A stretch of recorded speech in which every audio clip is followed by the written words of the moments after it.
हमें तो लगता है कि ट्रम्प चाचा सच में बौखला गए हैं। अभी कुछ ही महीने पहले इंडिया और पाकिस्तान में वॉर हुआ था, जिसमें पाकिस्तान हार गई थी और इंडिया जीत गई थी। ये बात पूरी दुनिया को मालूम है, लेकिन बीच में कूद पड़े ट्रम्प चाचा।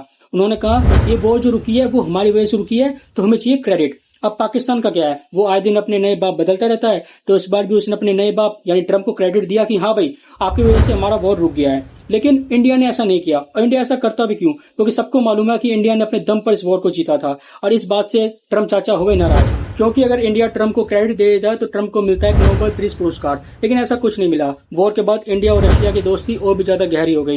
इंडिया ने डिसाइड किया कि अब वो जो फ्यूल है, पेट्रोल है, वो रशिया से खरीदेगा। अमेरिका ने इंडिया से कहा कि भाई आप रशिया से मत खरीदो, आप हमसे खरीदो। लेकिन इंडिया ने साफ साफ मना कर दिया, क्योंकि हम सबको पता है कि ट्रम्प चाचा कितने बड़े दोगले आदमी हैं। और इस बात से ट्रम्प चाचा और भी ज्यादा बौखला गए। टैरिफ पर टैरिफ ऐड करने लगे, कभी 25%, कभी 50%। और वो इतने में नहीं माने। टिम कुक यानी एप्पल के फाउंडर को उन्होंने बोला कि इंडिया एक थर्ड वर्ल्ड कंट्री है, यहाँ पे आप इन्वेस्टमेंट और सेल्स मत करो। लेकिन टिम कुक ने उनका अपोज किया और इंडिया में प्रोडक्शन और सेल्स कंटिन्यू रखा। ट्रम्प चाचा ने आईटी सेक्टर में भी बोल दिया कि इंडियन की हायरिंग्स को रोक दो।